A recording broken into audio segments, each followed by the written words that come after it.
happened again, didn't it? Yeah. You should go get some sleep for the trip tomorrow. After everything that just happened. Look at your phone. Your photos.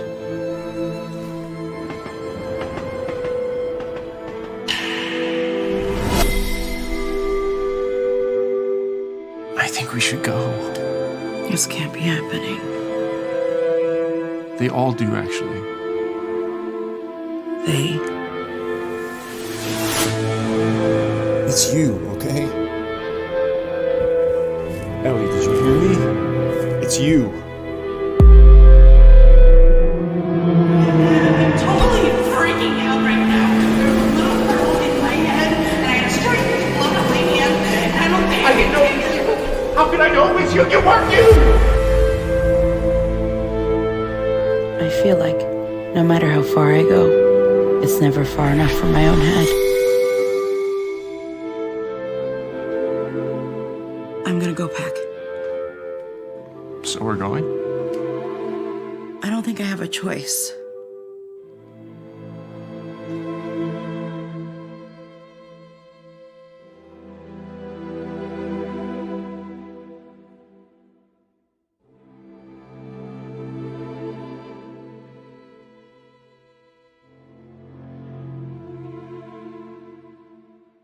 Well, hello. Hello. Let's just have you introduce yourselves real quick. Tell everybody who you are and what you did in the movie. I mean, obviously, you don't have to list every person, but you're welcome to if you'd like. Right. So my name is Adrienne Acevedo Lovette. I am the director, co-writer, actor, producer, and editor of I'm Okay, We're Okay. And I am John A. Rice. I co-wrote it with Adrienne, and I'm also in the film and a producer. Yeah. The interesting thing I want to talk about, and I don't want to dismiss the opportunity to bring light to mental health, and you brought up in the Q&A that there's several mental health issues that are being brought about here, and I do want to talk about that. The interesting thing to me is about the narrative structure in which you've placed that aspect of what you're bringing to light into a conventional, for the most part, murder mystery plot.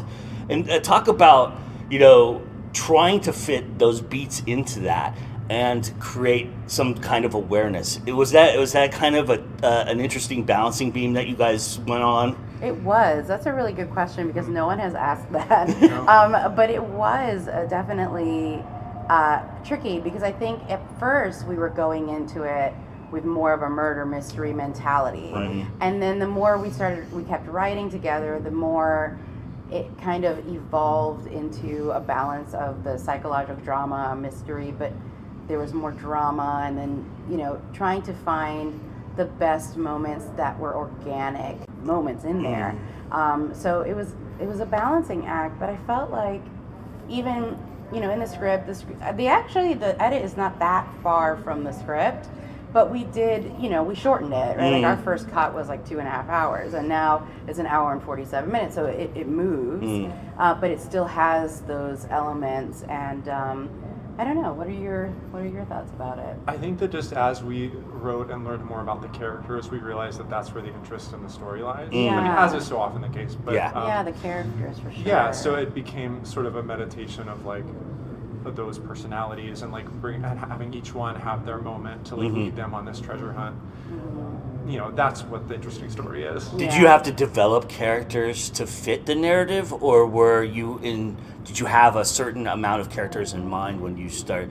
Because for people who don't know, you're suffering from associative disorder in the film, or the lead character is. Yeah. And you're going through all the personalities that brings about. So was that just a happy accident that it fit into the beats, or did you have to like invent actual characters? I knew exactly what characters I wanted in the film, so we had written out the characters pretty specifically, like little bios of them.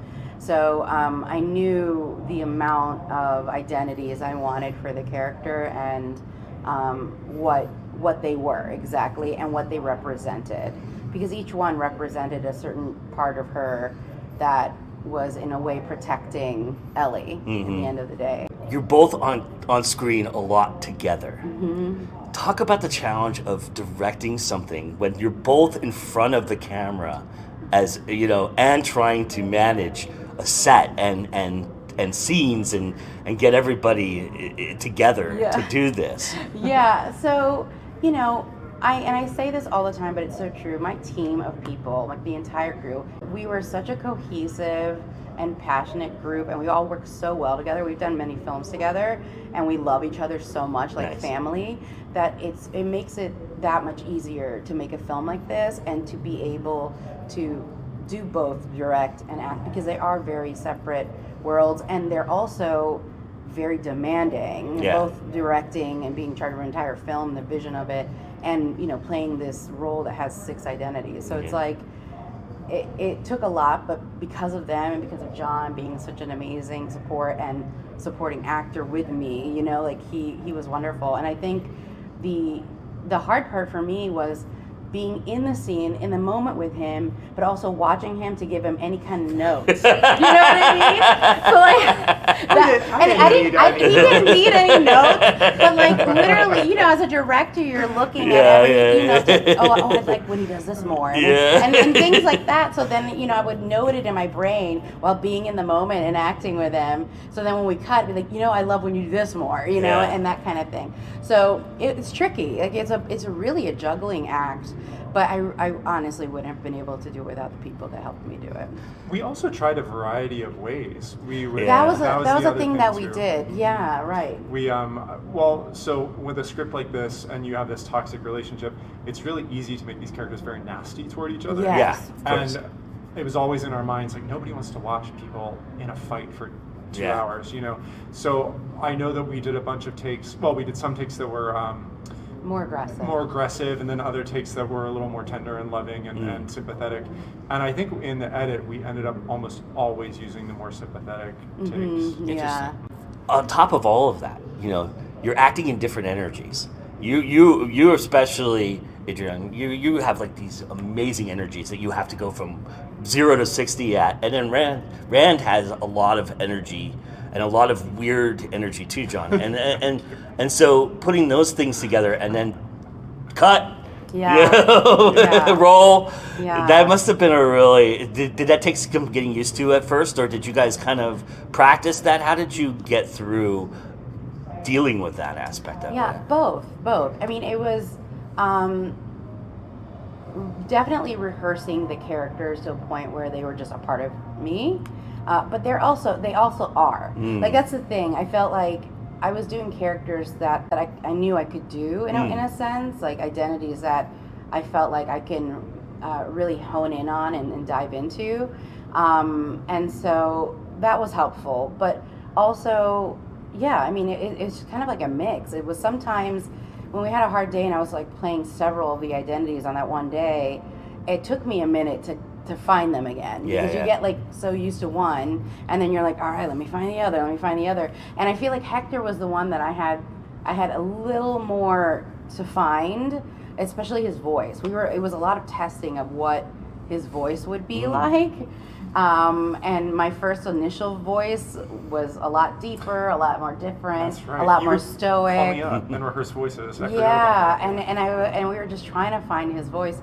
And then, you know, when we did more research I did more research, I mean, I was researching constantly. I realized that a lot of people with DID, it's not like they're dramatically changing, where like, you know, their voices are so different and their bodies are so different. They're still who they are, but with the identity. So it was a balancing, right? Because I didn't want to play a caricature, and it still had to be a part of who she is. So that it was really trying to find that balance. Do you think maybe Hector could come back just for a bit? What do you mean, come back? Well, I know you think you can't control it, but maybe if you were open to stepping back a bit, letting someone else take over. I just need some guy advice. Hector isn't real! Yeah, he is, Ellie. He's as real as you are.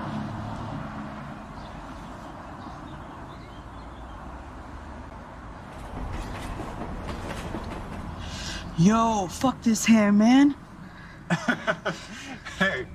Shit, you trying to have an early funeral? You have no idea what it's like to be in there when she's fired up and with 5 women, bro? Where's in the fucking locker room? Yeah. I mean, that's like the key word of this whole film was Yeah. balance. Yeah, right. Yeah. And then I remember making the decision with Rand, because your characters were very up here. I remember thinking, well, Rand has to be the counterpart and almost like the anchor energy to that. So I remember I tried to keep it very small, and even though he's dealing with his own crazy stuff, I remember keeping it like very internal in a way. Which I loved the way that he played it, because like we were saying, on paper, if you read Rand, you would be like, this guy's a douchebag. Yeah. You know, like you read the script and everyone's first reaction was like, man, Rand's an asshole. Yeah. Yeah, exactly. But his portrayal of Rand gave so much heart, so you started feeling bad for him also. Yeah. You know, and that to me was way more interesting than making him this like douchebag guy. You know? So I really loved how he portrayed the character. Yeah, there was a point when I wanted to punch you, and I wanted to punch Rand. But Right. Yeah. Like, there's moments where you're like angry at him, and the moments where you like actually feel bad. Yeah. Because he's going through his own mental thing, and you know, the fact that he didn't let her know early on, it's a douchebag thing to do. Yeah. But he had his own selfish reasons and what he's going through. So, you know, they're hard characters. I liked that the therapist was the voice of reason and all of that too, which yeah, is very best interesting. friend. Yeah. You mentioned in the Q&A you went through something traumatic that kind of triggered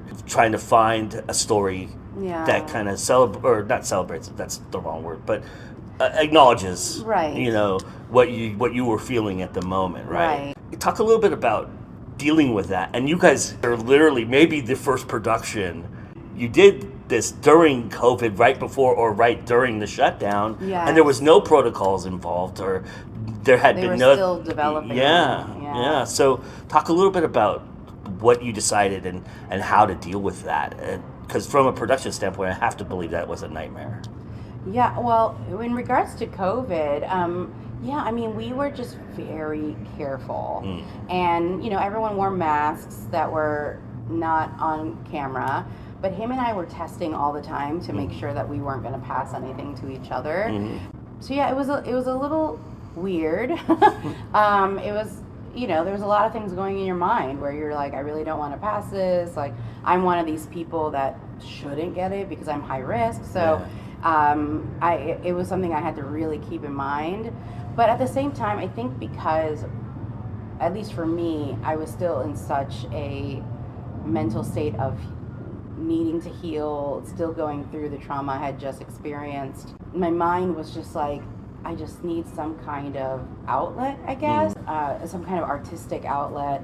And it took me a while to get into that frame of mind, because I associate art with happiness. So if I'm not happy, I'm not creating. It's just, most artists are like, oh, they're upset and they're just like a painting, a beautiful picture. But I'm not like that. I'm the complete opposite. I turn into a cocoon. I'm like, I run to the forest. I'm just like, don't talk to me. I get, you know, the opposite. So it took a little bit to jolt my system in order to start writing this film, but I found it very therapeutic for me to just kind of, you know, every kind of emotion, even though it wasn't about the loss that I had experienced, it was still a form of loss, and I was using it in a different way. Right. So. And a form of exploring that loss. Yes, you know, yes. Trying to figure things out, why this happened.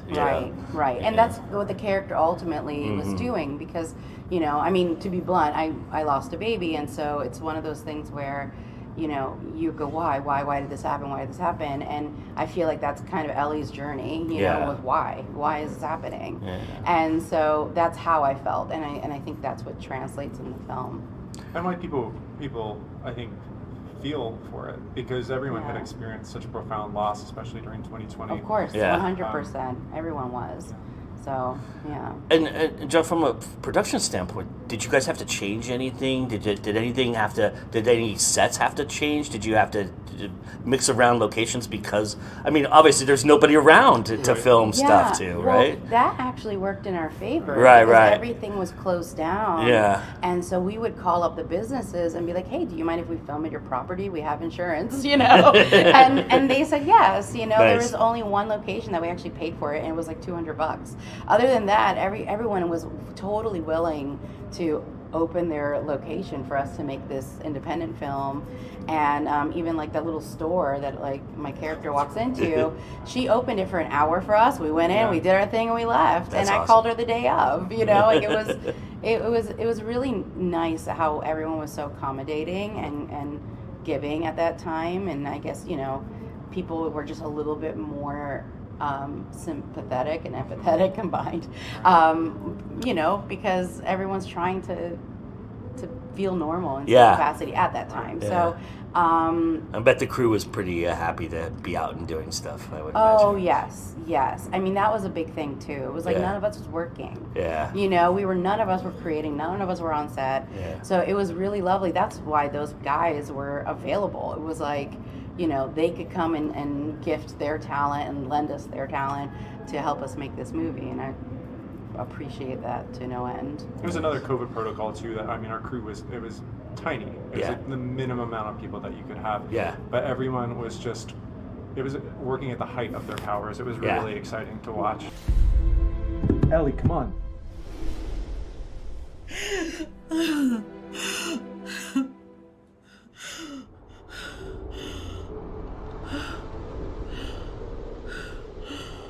Ellie, come on. Just open the door.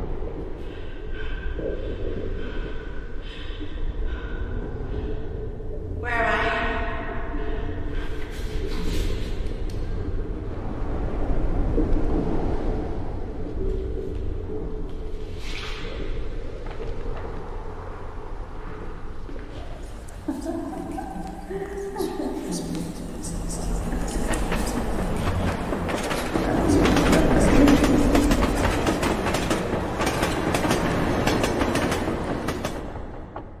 Filming the surreal aspects of this, you know, the flashbacks, the inside your own head moments, inside of Ellie's head moments, you know, those setups, uniquely different. And, you know, obviously you probably had more control because only you were on camera for a little bit of that, but you guys were behind the scenes of that.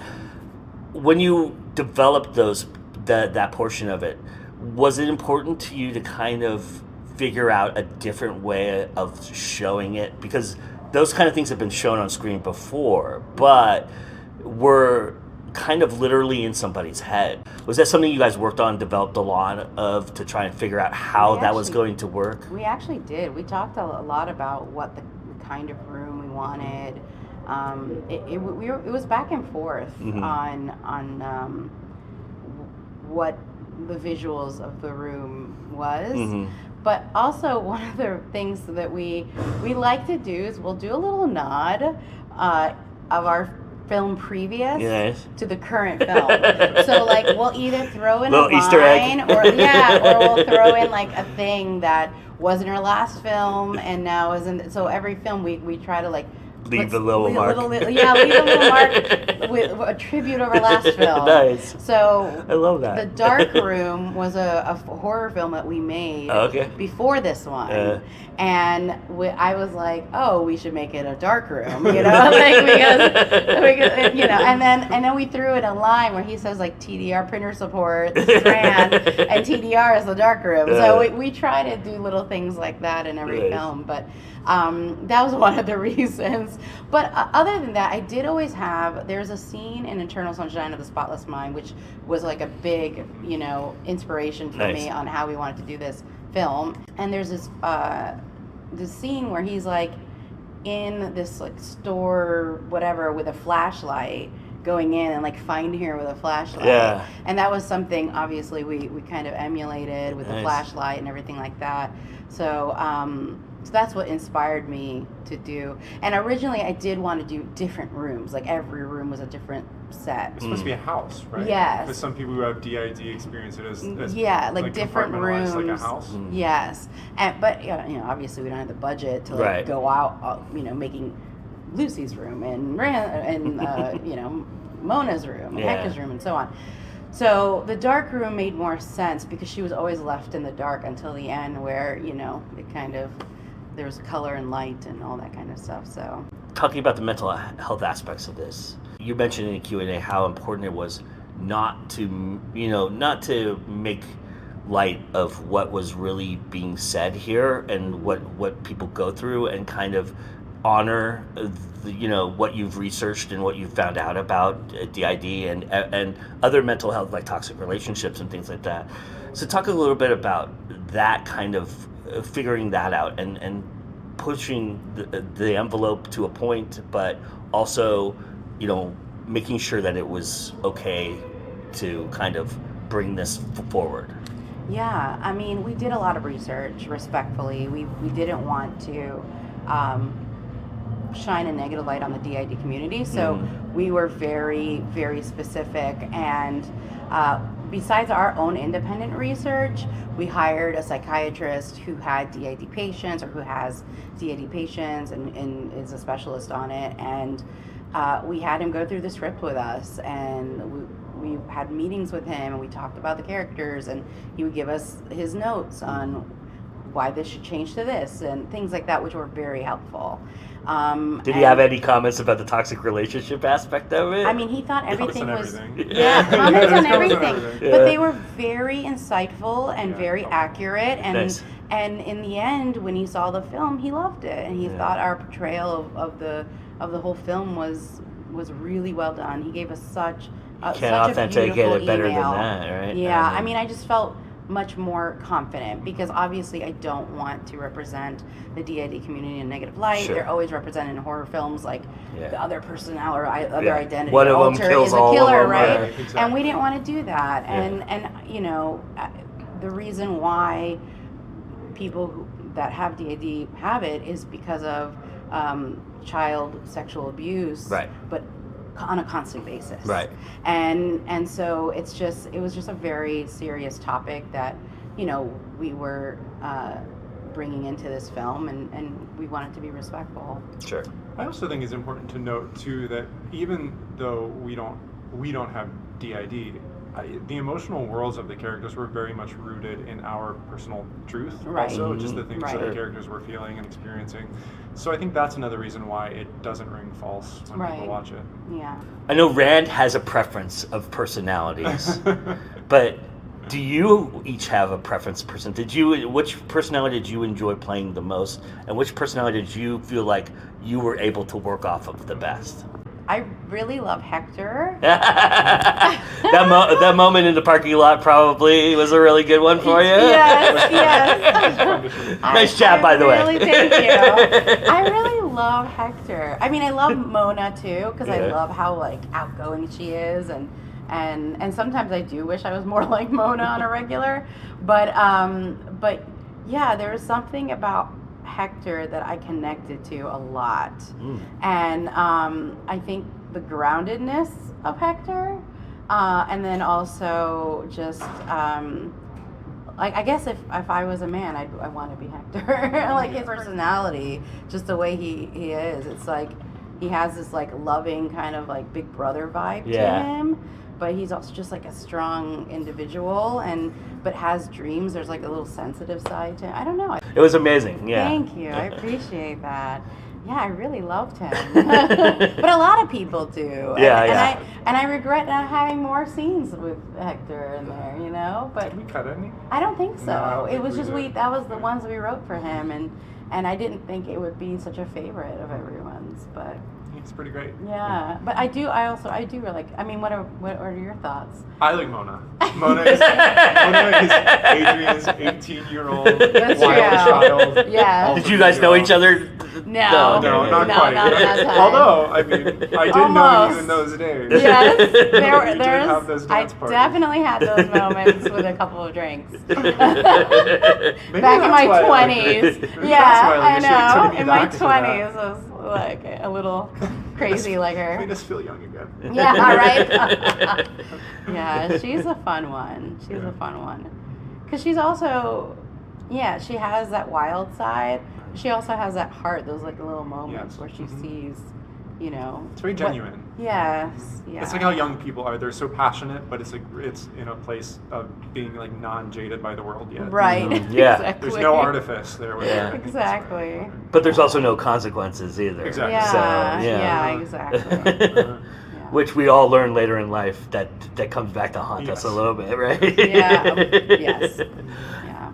So, what is it about independent film that keeps you guys making movie after movie? I mean, you guys have done a few now.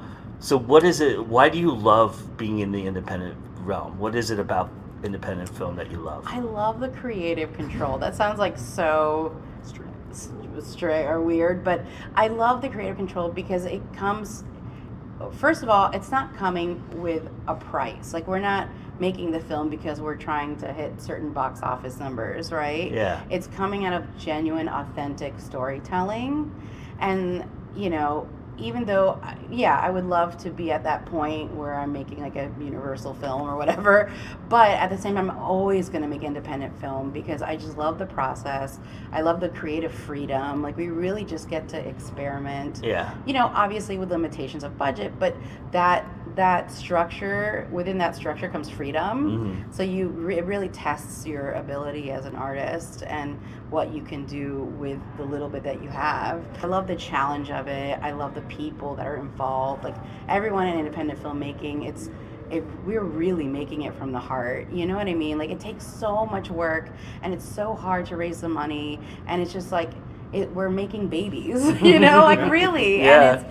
And it's just a whole different world from, the big budget films, even though obviously, I mean, I love those too, but there's a different kind of community that's a part of the indie filmmaking community now. Nice. It really is a very like pure art form. Like, it's the truest expression of people's desires. And I think that, like, once you get to a certain level, there are so many people to answer to, and sometimes it works. Sometimes the notes are great and you get a great film, and sometimes it doesn't, and you're kind of like left with something that kind of looks like what you wanted it to.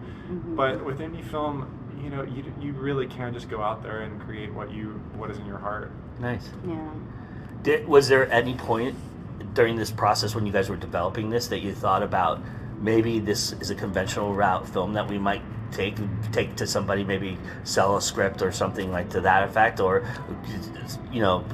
maybe even pitch a studio, or was this from the moment go, we're making this movie together?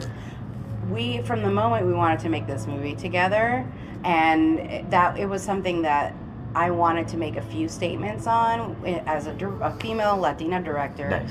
But also as a plus size actress, being the lead of a film that had nothing to do with her weight. And that was a big important, and also being paired with this very handsome man, you know what I mean? And that honestly, I mean, that's something that unfortunately in the TV and film world, it's still a big lack of. You don't see people like me as a lead and not talk about it. Like, it's not a thing, And I don't live my life walking around like, oh, my fat life. Like, that's not how I live my life. I'm very normal. I'm married. I have, it's just, so I think it's important to represent underrepresented people like myself and tell stories, but not have to make it about their whole image. Nice. So that was very important. Which falls into the category of bringing to light DID, but also putting it into a narrative structure that doesn't just talk about. This is not a documentary on DID. Right, and that was important for us to note. I mean, I never wanted this to be a film that was teaching you what DID was. It's a part of the film. And it's part of what the character is going through. But in no means is this an educational film on DID. We do our best to be as accurate as possible in a fictional film. So one of the fascinating things about DID that we discovered was that it looks different for every person who has it. Yes, Yeah. 100%. So there's no It's very standard different. case. It's truly every case is its own unique way that the brain functions and compartmentalizes the issues that are being Yes.